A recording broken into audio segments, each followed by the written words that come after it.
Bonjour et bienvenue dans cette nouvelle vidéo de 10 minutes de SVT qui fait complètement peau neuve. J'ai décidé de supprimer les tableaux là trop chargés et tout ça parce que de toute façon avec un écran de smartphone vous voyez rien. Donc on va se mettre en frontal là dans un cours qui sera plus intime. Hein, voilà. Donc là, eye contact, vous me regardez et je vais vous parler du premier sujet de l'année, du programme de première. C'est la mitose. Alors la mitose, vous en faites tout un drame dès le départ. Voilà, là, mon Dieu, c'est compliqué. Non, la mitose, c'est un jeu éducatif. C'est le truc le plus simple qui soit. C'est le moment où une cellule d'un organisme pluricellulaire, comme vous et moi, ou même d'un organisme monocellulaire, comme une bactérie, tout ça, se divise en deux pour donner deux cellules. Hein? Alors ça veut dire que vous prenez une cellule là, comme ça, vous la divisez en deux, et ça donne 2. Voilà. 1 divisé par 2 égale 2. Alors vous allez me dire que mathématiquement c'est pas correct. Ouais, c'est vrai, mathématiquement c'est pas correct, mais les mathématiques, on n'en a rien à faire. Ici, on est en SVT. Et il se trouve qu'en SVT, ça marche. Vous prenez une cellule, donc une cellule comme ça, avec un certain volume, une certaine taille là, et vous attendez un certain temps. Et au bout de ce certain temps, qu'on appelle la durée d'un cycle cellulaire, vous obtenez deux cellules, là, tac, tac, comme ça. Et ces deux cellules sont non seulement strictement identiques entre elles, donc je vais mettre un égal comme ça, mais aussi strictement identiques à la première. Donc on va mettre un égal comme ça. Et là vous allez me dire, mais enfin c'est incroyable, comment c'est possible ? Déjà, sur le plan du volume, c'est tout à fait extraordinaire. Si vous prenez une sphère comme ça qui mesure, par exemple, je vous donne son volume là, pifométriquement, hein, 40 micromètres cubes. Voilà. Si c'est des cubes, ça veut dire que c'est un volume. 40 micromètres cubes, vous le coupez en deux, ça fait 20 micromètres cubes. Mais ce que je suis en train de vous dire, c'est que ça fait pas ça. 40 micromètres cubes, on le retrouve à la fin. Ici, vous avez 40 micromètres cubes. Et là aussi. Voilà. Donc pour arriver à un tel miracle, évidemment, la biologie a prévu une croissance entre les deux. C'est-à-dire que la cellule, en fait, pendant un temps qu'on appelle le cycle cellulaire, va multiplier son volume et sa masse par deux. Bon, c'est pas très clair sur mon dessin, mais c'est parce que là, je me suis mal pris. De toute façon, j'ai pas de règles, et puis on s'en fout, vous avez compris. Là, la cellule, elle fait combien de coups? Hein? 80 micromètres cubes. Ouais, voilà, c'est ça. Ce qui fait que quand je la coupe en deux, là, comme ça, je peux m'en sortir avec mes flèches, là, je la coupe en deux, paf, ça me fait deux ballons, de même taille que la première boule, la première cellule, là, et identiques entre elles. Ça va, ça? Vous avez compris? Donc 1 divisé par 2 égale 2. Sauf que, attention, quand j'écris égal, ici, je dis que ce sont exactement les mêmes cellules. Mais pour le prouver, il manque quelque chose, là. Ouais, parce que, par exemple, vous regardez dans la cour du lycée, vous voyez deux personnes qui pèsent 65 kg et qui mesurent 1,80 mètres cubes. Ça fait beaucoup, ça, non? Je sais pas, on vérifiera. Ça veut pas dire que c'est les mêmes personnes. Hein? Pour que ça soit vraiment les mêmes personnes, il faut quelque chose en plus. Il faut vérifier que ces deux cellules ont exactement la même information génétique. Et la même information génétique entre elles est la même information génétique que la cellule de départ. Alors je vais prendre des couleurs, parce que sinon on s'en sort pas. On va prendre du rouge. On va prendre du rouge et du bleu. Hein? Le rouge, c'est pour indiquer les gènes d'origine maternelle. Et le bleu, les gènes d'origine paternelle. Les gènes sont portés par des structures qu'on appelle des chromosomes. Ça, vous le savez depuis le collège. Pourquoi on dit chromosome? Parce que chromos, en grec, ça signifie couleur. Là, vous voyez sur ces images des élèves en train de colorer des chromosomes. Enfin, en tout cas, ils essayent de le faire. Hein, ça donne des trucs plus ou moins jolis. Hein, vous avez dû faire cet épée, d'ailleurs, en classe, avec des cellules d'oignon. Et alors là, on met des colorants pour colorer les chromosomes, les structures colorées, ce qu'on appelle donc les chromosomes. Et ces chromosomes, vous en avez d'origine maternelle. Alors je vais dessiner en rouge comme ça. Là, je vais dessiner un chromosome qu'on va appeler 1 parce qu'il est grand et 2 parce qu'il est petit. C'est comme ça en génétique. Les grands sont en premier. Et là, un autre chromosome, grand et petit. Et vous voyez qu'ils forment des paires comme ça. Un chromosome d'origine paternelle et un chromosome d'origine maternelle forment une paire de chromosomes qu'on appelle homologues. Ici, vous avez 4 chromosomes donc. Okay? Alors, évidemment, vous connaissez la formule chromosomique là. Quand on a 4 chromosomes, on dit qu'on a une cellule à 2n égale 4 chromosomes. Le but du jeu, c'est d'arriver à la même chose à la fin, c'est-à-dire à ça. tac, tac, tac, tac. Et les rouges, comme ça. Voilà. Avec donc 2 n égale 4.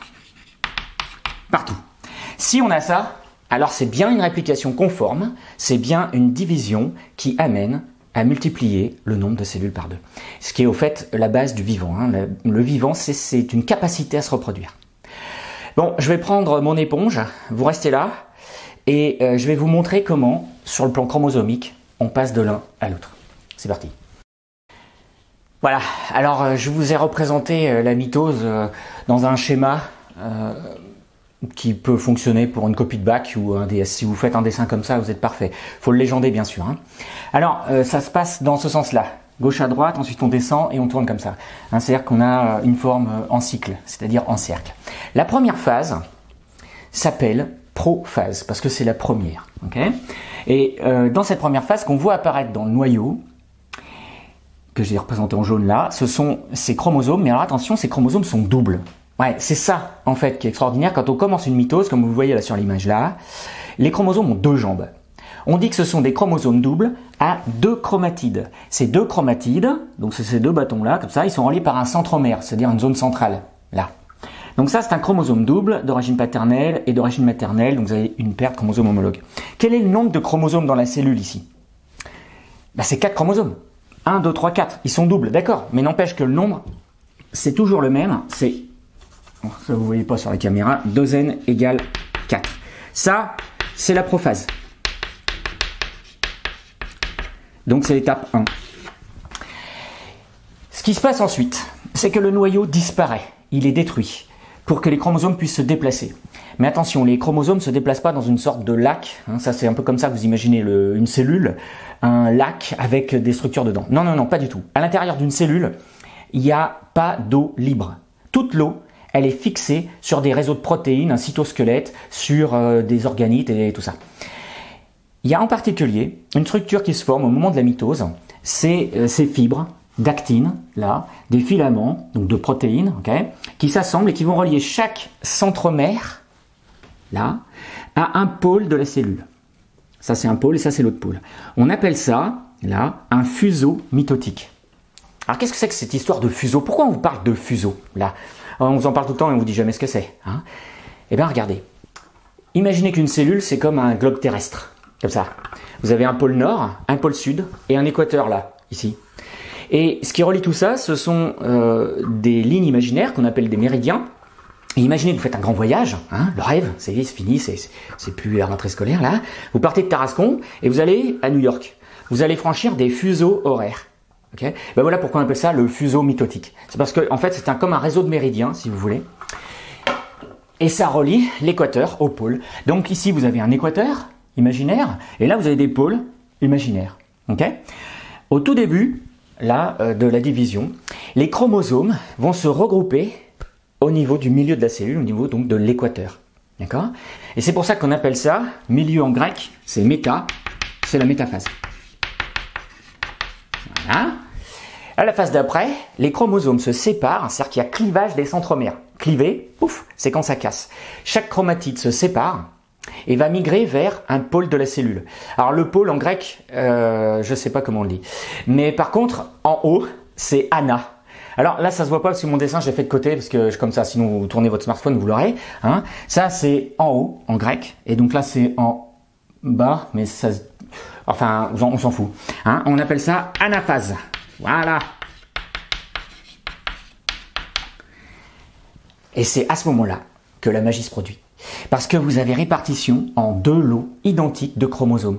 En effet, là, j'ai 4 chromosomes. Là, j'ai 4 chromosomes. Et j'ai le même nombre et la même forme. Okay, ce qui fait qu'à la fin, le contrat est rempli. J'ai bien 2 grands et 2 petits chromosomes d'origine paternelle et d'origine maternelle. Et donc, combien j'ai de chromosomes là, hein? Eh bien, 2n égale 4 chromosomes. Voilà, j'ai fini. Cette dernière étape, au fait, s'appelle la télophase. C'est la phase terminale. Mais là, vous allez me dire, ah non, mais attendez, monsieur, il y a un truc qui ne va pas. Vous avez dit que c'était strictement identique. Et ouais, non, c'est pas strictement identique. Alors, génétiquement, si.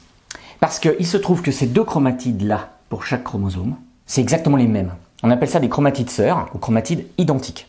Donc l'information génétique de la chromatide de gauche est exactement la même que celle de droite. D'accord? Donc j'ai les mêmes gènes là et là. Donc ça marche. Simplement, ici, je ne peux pas tout de suite réenclencher une mitose. Il va falloir d'abord que je refabrique pour chaque chromosome une deuxième chromatide. Ok? Et ça, je vais le faire dans une prochaine vidéo là. C'est ce qu'on appelle l'interphase. La phase où, entre deux mitoses, la cellule reproduit sa deuxième chromatide. Ça prend un certain temps. Pour certaines cellules, ça dure 2 heures, comme les cellules de levure. Pour les globules rouges, ça peut aller jusqu'à 120 jours. Pour les cellules de foie, c'est 2 mois. Et puis il y a certaines cellules qui ne le font jamais. Les cellules de muscles, les cellules nerveuses ne se reproduisent pas. Voilà, c'est comme ça. Ok? Donc, la mitose, c'est la division cellulaire. C'est pas terminé. Pour expliquer ce qu'on appelle le cycle cellulaire, c'est-à-dire le retour à l'initiale strict, il manque un truc. C'est l'interphase, et notamment ce qu'on appelle la phase S, que je vais vous détailler dans une prochaine vidéo. Je vous remercie de m'avoir suivi. À bientôt sur 10 minutes de SVT.